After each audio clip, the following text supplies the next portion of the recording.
Tingnan nyo, parang ahas na, oh. Parang talagang pinapagpag niya. Talagang hinataw na ni Kuya. Curious ako kung anong mga insekto, mga ahas, no, ang nasa ilalim dyan. Yan, ito guys, so nabutan natin itong truck, no, ng MMDA na hinahakot na itong basura. Yan ang sabi ko, no. Ito naman ang basura, no. Unti-unti ay matatanggal din, mauubos din yan. Yan, no. Ang ganda na tingnan pag natanggal. Sana yung yung trash bomb na yan, oh, tanggalin na rin. Yan, oh, Manila Bay. Ito yung Manila Bay, guys, oh. Yan. So may nakita tayong cruise ship yata yan, ano, sa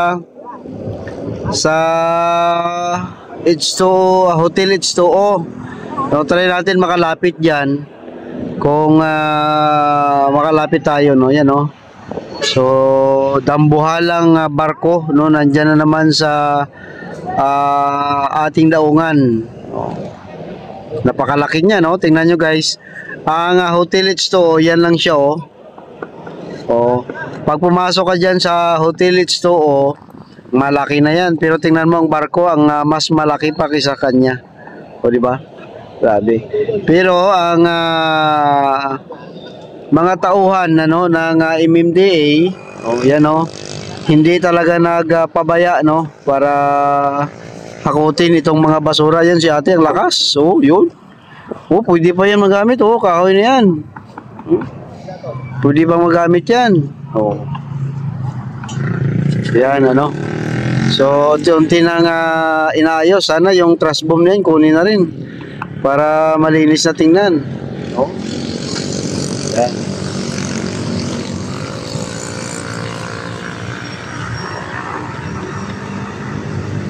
Yan, mga kahoy. Actually, yung mga kahoy na yan, pwede pa yan, eh. No? Pwede nga pang gatong.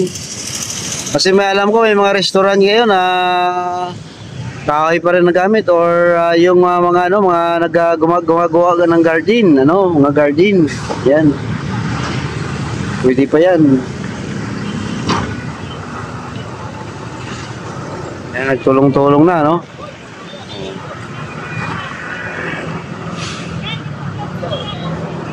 Yan, matindi dito, no? Tulong-tulungan lang, ano?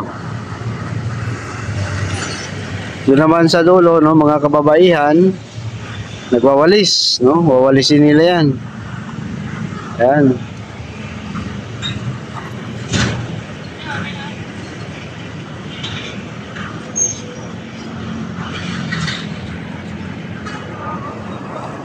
Mga tauhan. So, maliit lang na damtak, puno na agad. Dapat yung malaki na, no? Kinati na lang. Pero may mas malaki sila, eh. Yun kasi mas okay tong maliit. Makalusot kasi ito sa mga maliliit na eskinita. Okay lang dito, malaking kalsada dito. Pero pag malaki kasi, hindi makapunta sa mga liblib, no? Mga eskinita minsan. So mas okay itong maliit, no, para makapasok. Yan. Okay na rin naman, no? Marami na mga basura makarga dyan. Yan. Yan, ayos na, no? Yan, salamat mga kuya, ha? Salamat. No? Yan.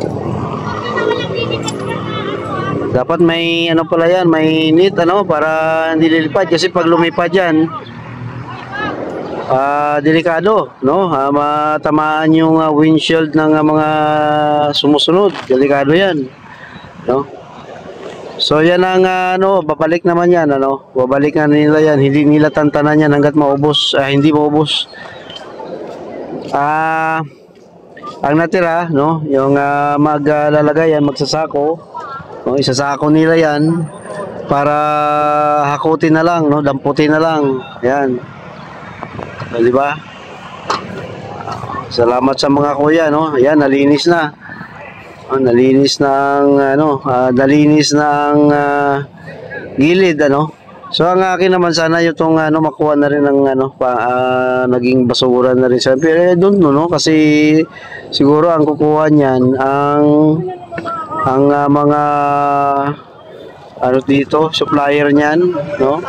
Parang napansin ko sa kabila sa may Dolomite, tinatanggal nilang styro, and then siguro gamitin nila sa iba pang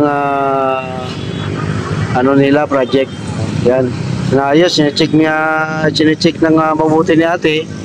Ito yung kanilang supervisor siguro, no? Yan. Dito naman, no? Tulong-tulong na, no? Ang mga ano natin, mga tauhan ano ng MMDA. Yan. Diba?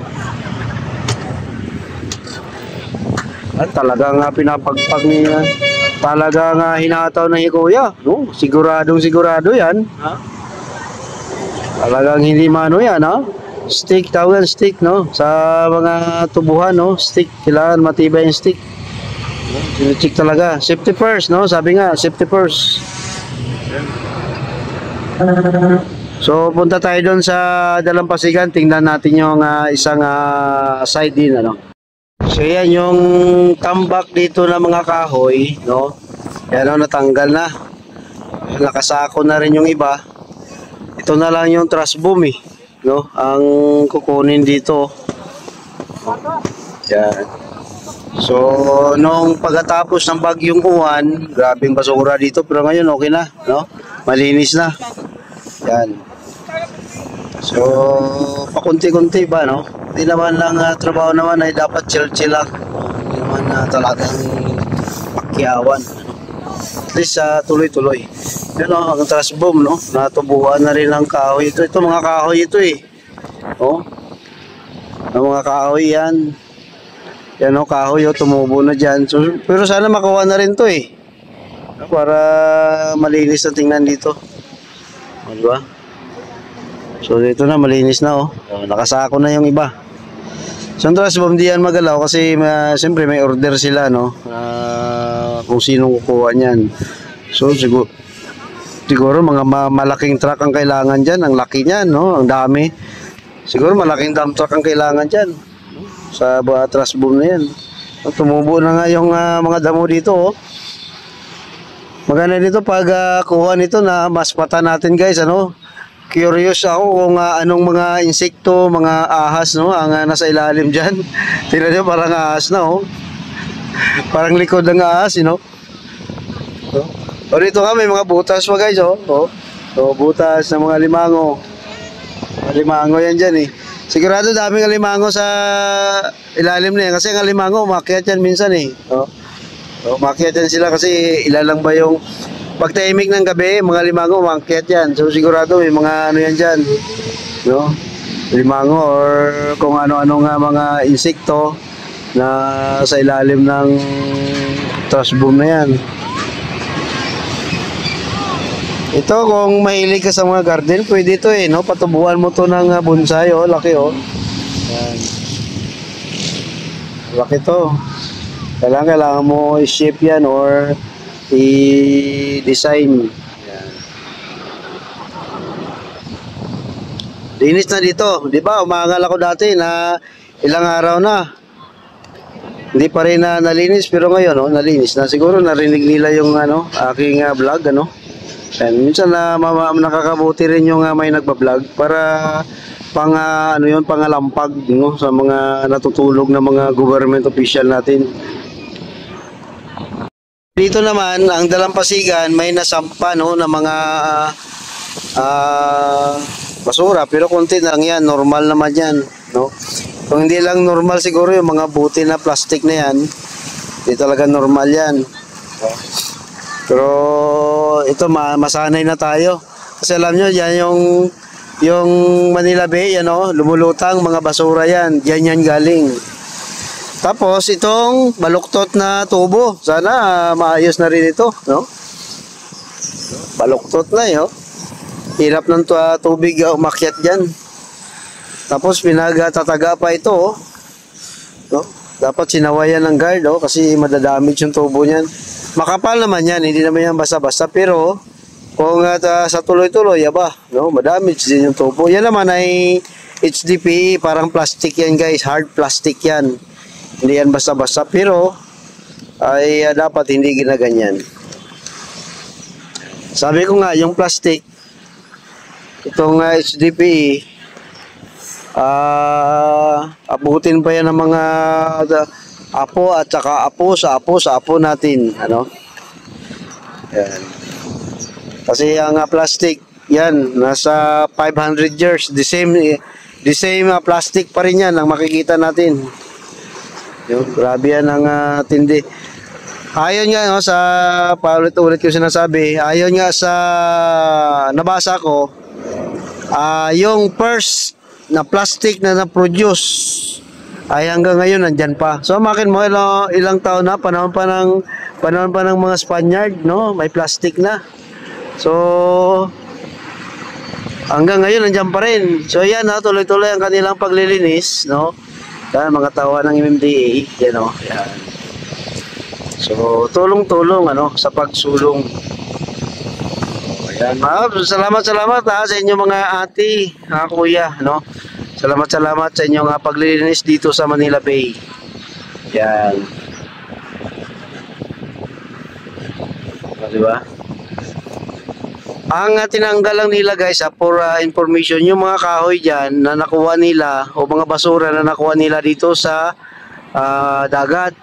Yung trash boom kasi may order siguro yan na kung kailan kukunin, ano, kasi baka under ano pa yan, baka may order sa taas, no, na dyan lang muna yan, no.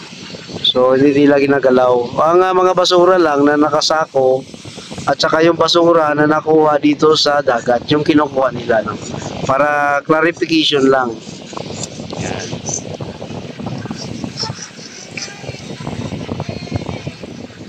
Oo, pasayaw pa si ate, oh. Oo. Yun, no, maganda, no? Yung trabaho, tapos Chelsea lang, ano? Yan. Matawa ng MMDA, no? Nagtatrabaho.